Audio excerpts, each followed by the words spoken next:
Most interpreters think that they need more practice, more experience, more confidence. But that's not actually what's holding them back. Because here's what no one really tells you. You will never interpret beyond the version of you believe you are. So if somewhere in your mind you have decided, I panic under pressure, I miss things, I'm not as good as them, then what happens? Your brain will then make sure that you stay in that frequency, that truth. Not because you lack skill, but because you are performing from an identity. And this is why you can't train, show up, take jobs, and you still feel stuck. So in today's video, we're going to be talking not about skill. We'll be talking about your ceiling and how it's been set by you. So let's get into it. Again, it's not about your ability. It's not your training. It's not even your experience. It like because the thing is, you've done the courses, you've shown up for the job, you're in the room.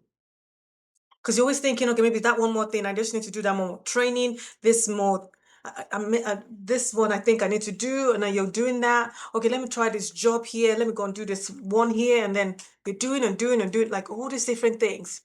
But that's not a thing. But you're still performing from the old version of yourself, even with all those things that you're thinking that you have to change. Because if you go into a booking and you see the person is a fast speaker, you now panic, the panic kicks in. It's like, okay, fast people, I don't get, I can't handle. Okay, you miss something, it's like, oh my gosh, I've lost it now. They're going to think that I'm not good enough, or how am I going to show up? How am I going to do this? Da, da, da, da, because you miss something.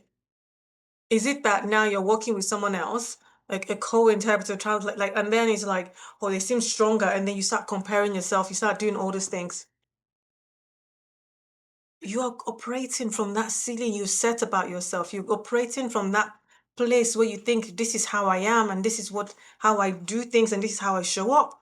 So you are not reaching, you're not actually reacting to the moment. You are reacting from your identity, how you have set to see, like how you see yourself, right? How and the thing is, like, you're thinking, oh no, it's that moment, the way they looked at me, and that's how I felt like this. Da, da, da. No, you are reacting to your rehearsal, to the things that you have thought about yourself. So this is not random. This is something that you have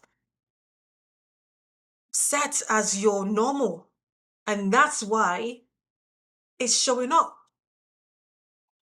So what the brain is doing in that instance is wired for safety, not for expansion.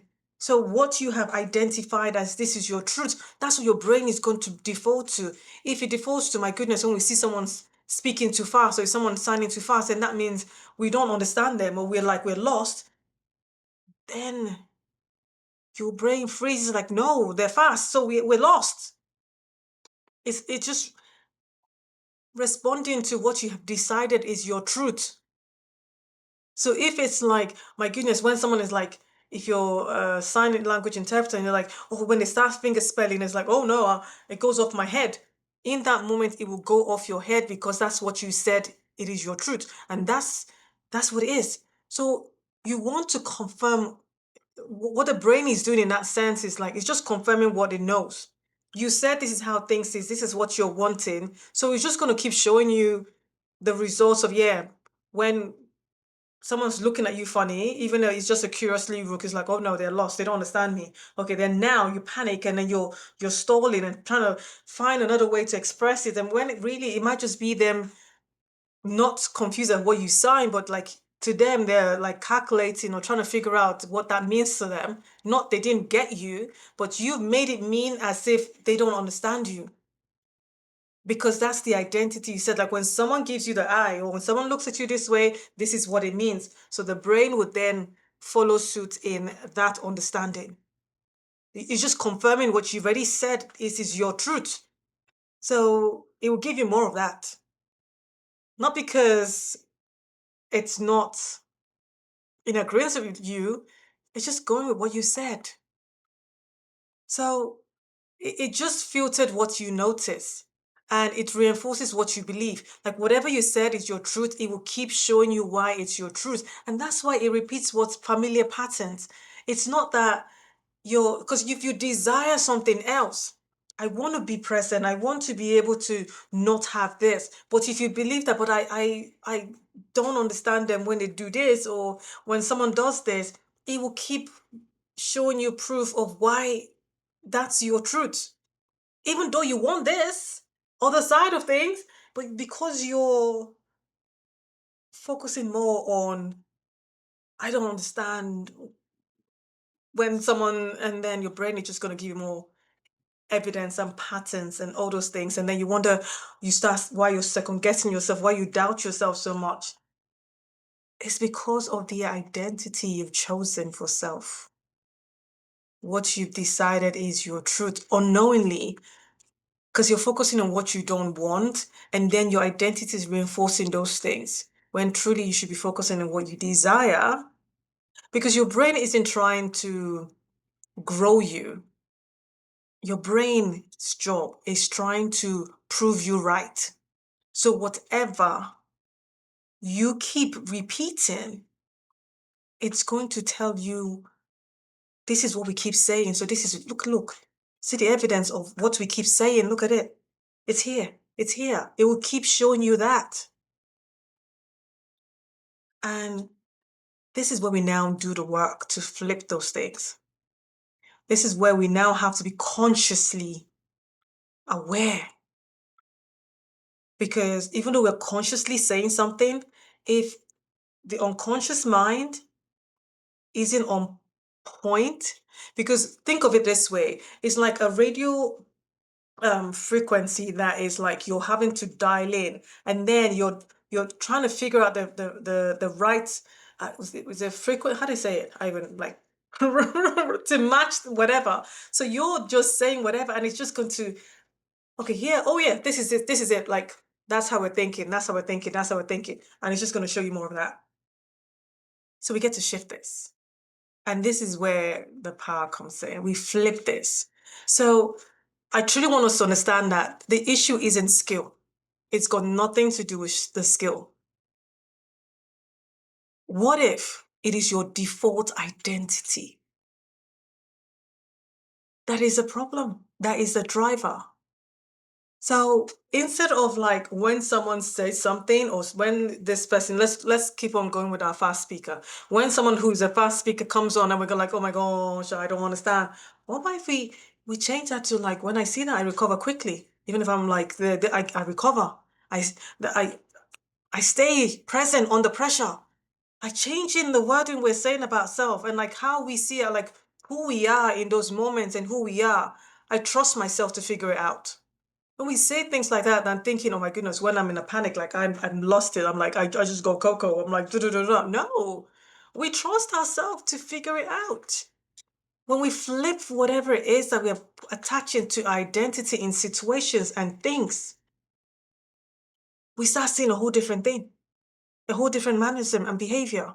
And this is not about fake hyping. We're not doing, no, this is about intentional rewiring. That's what we're doing. We're intentionally making sure, and this is where we tend to slow down to speed up. Because imagine, say, when like someone who learned how to drive a automatic car, and now you've moved somewhere and the only cars available are manual. You can't be like cruising like you would with your automatic car.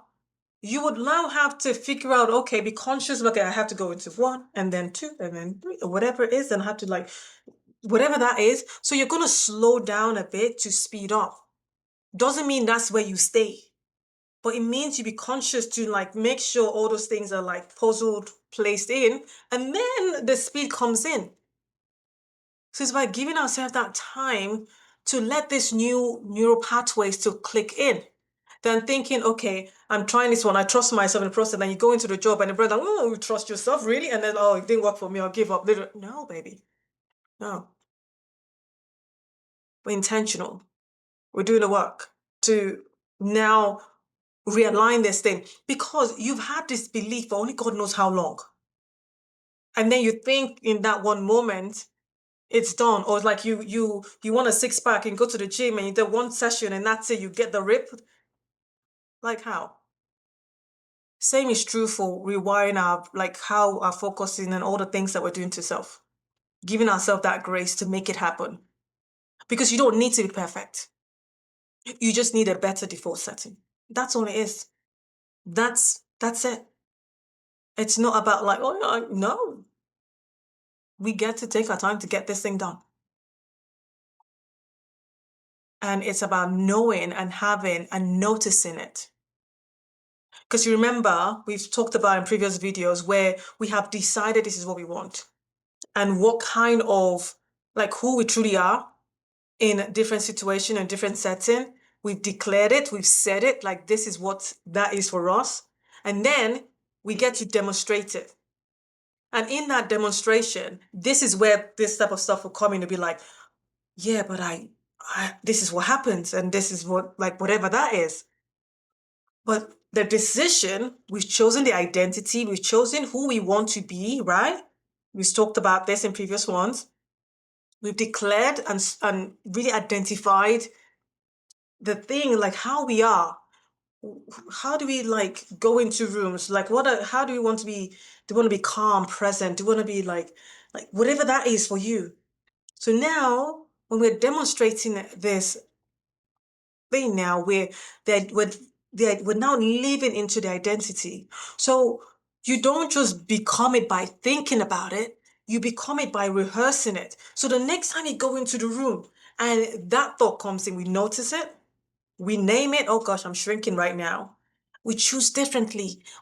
What is this new thing we want for self? And then we start acting accordingly with time. We start doing that, taking it to that next phase. So now let's do some work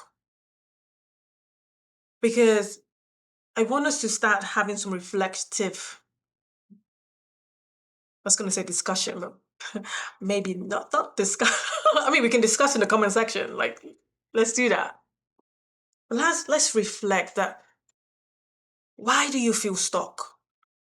Let's truly notice those moments and those things.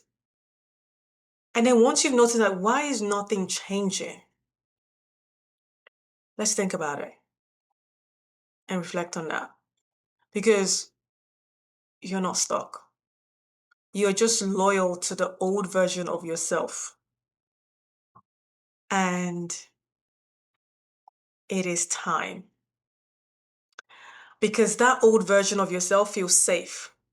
When you have this pity party of like, oh yeah, this didn't happen because that, yeah, I tried, like all those people that.